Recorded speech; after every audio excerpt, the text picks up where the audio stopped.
பொள்ளாச்சியை அடுத்த மகாலிங்கபுரம் பகுதியைச் சேர்ந்தவர் 40 வயது கார்த்திக். பல் மருத்துவரான கார்த்திக் கடந்த ஜனவரி 12ஆம் தேதி குடும்பத்தோடு கேரளாவுக்கு சுற்றுலா சென்றுள்ளார். 14ஆம் தேதி கார்த்திக்கின் வீடு உடைக்கப்பட்டிருப்பதாக தகவல் கிடைத்ததை அடுத்து உடனடியாக வீட்டிற்கு திரும்பியுள்ளார். வீட்டின் கதவை உடைத்து பீரோவில் இருந்த 136 சவரன் நகை மற்றும் 3 லட்சம் ரூபாய் பணம் கொள்ளை போனது தெரியவந்தது. இதையடுத்து மகாலிங்கபுரம் காவல் நிலையத்தில் கார்த்திக் இதுகுறித்து புகார் அளித்தார். புகாரின் அடிப்படையில் கோவை மாவட்ட காவல் கண்காணிப்பாளர் கார்த்திகேயன் 3 தனிப்படைகள் அமைத்து கொள்ளையர்களை பிடிக்க உத்தரவிட்டார். கொள்ளை நடந்த வீடு அமைந்த பகுதியிலிருந்து கொள்ளையர்கள் சென்ற வழி முழுவதும் இருந்த 500க்கும் மேற்பட்ட CCTV காட்சிகள் ஆய்வு செய்யப்பட்டது.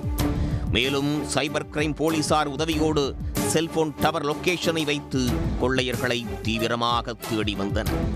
அப்போது பல் மருத்துவர் வீட்டில் கைவரிசை காட்டியவர்கள் மதுரை மாவட்டத்தில் இருப்பதை அறிந்து அங்கு சென்று அவர்களை கைது செய்தனர்.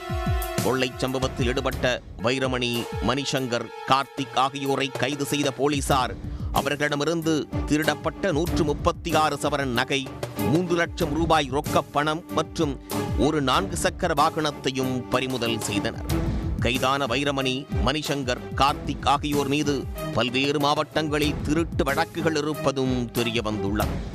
வைரமணி மீது மட்டும் 60க்கும் மேற்பட்ட கொள்ளை வழக்குகளும், மணிசங்கர், கார்த்திக் மீது சுமார் 30க்கும் மேற்பட்ட கொள்ளை வழக்குகள் இருப்பதும் தெரியவந்துள்ளது. தொடர் கொள்ளையில் ஈடுபட்ட கும்பலை கைது செய்த தனிப்படை போலீசாரை நேரில் சென்று பாராட்டிய கோவை மாவட்ட காவல் கண்காணிப்பாளர் கார்த்திகேயன், தனி வீடுகள், பண்ணை வீடுகளில் வசிக்கும் மக்கள் கொள்ளையர்களிடமிருந்து தங்களது உடைமைகளை காத்துக்கொள்ள CCTV கேமராக்கள், எச்சரிக்கை ஒளிப்பான்களை பொருத்த வேண்டும் என்று கேட்டுக்கொண்டார். உடனுக்குடன் செய்திகளை தெரிந்து கொள்ள சன் நியூஸ் பெல் ஐகானை கிளிக் பண்ணுங்க.